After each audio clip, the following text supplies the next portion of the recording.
upon a time, in the kingdom of Ujjain, lived an intelligent and brave king, King Vikramaditya. His stories are famous even today, so famous that if he was a YouTuber, he'd have so many followers. But back in those days, he was very loved as well. But you see, there's a problem here. With glory comes great envy. Queen Neelam of the neighboring kingdom was extremely envious about Vikramaditya's popularity. She thought to herself, what the hell? I'm intelligent as well. What is so great about him? I need to find a way to show him his place. So she started scheming and plotting and planning, and voila! Something sparked in that evil mind of hers. You see, the plan was simple. Step 1, throw a party.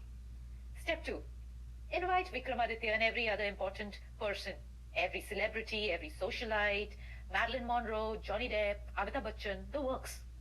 Step 3, ask him a difficult question in front of everybody, like the 7th number after the decimal in the value of pi. And step 4, laugh at him when he fails and look super intelligent doing so. The plan was perfect. The first part of it was executed beautifully. The party was awesome, the DJ was on fire, and there was delicious samosa and paneer tikka and jalebi.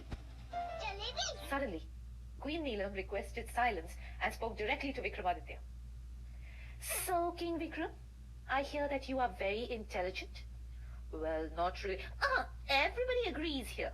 Yay! So let's put that to test. What's it? Oh, come on. It's all just good fun. All right. She clapped her hands. A servant appeared with 6 children. All of them were 6 years old. They were almost of similar height, and they all wore blue kurtas and yellow turbans. Here is the challenge. Now, without talking to these children, you have to tell me which of them are girls and which are boys. She smiled at him and stepped back. Now you see, all those people who smile at you are not your friends. Exhibit A. How can you differentiate between boys and girls who looked exactly the same? And you're not allowed to talk to them. So what do? Vikram was thinking, and suddenly he remembered his own children. And voila! He had a eureka moment. He said to Neelam, this is what I need. And he wrote down a list and handed it to her. The list had wet modeling clay, soap, towels, water, and modeling tools. All these items were fetched for him and laid out on the table in front of him. He beckoned the children using sign language, as he was not allowed to talk to them. And he asked them to play. Now, which child doesn't like playing with clay? No, you tell me, which adult also doesn't like playing with clay? Everybody loves clay. I don't like it. Soon they were squiggling it and molding and shaping it carefully, but they did not make a sound to reveal their identity. They were quiet and made perfect models. They made animals and flowers and beautiful different shapes. When they were done, he pointed towards the water and the children washed up. And then he pointed towards the clay art, and each child, one by one, picked up their art and walked towards him. He closely inspected each model and smiled. Once done, he turned towards the queen and said, Your Majesty, these 3 here are boys, and those 3 are girls. The queen was flabbergasted. Oh no! How did you know? How? Vikram said, You have children. You should know the difference. And he stormed away. She chased after him. She needed to know. Tell me how. How did you know?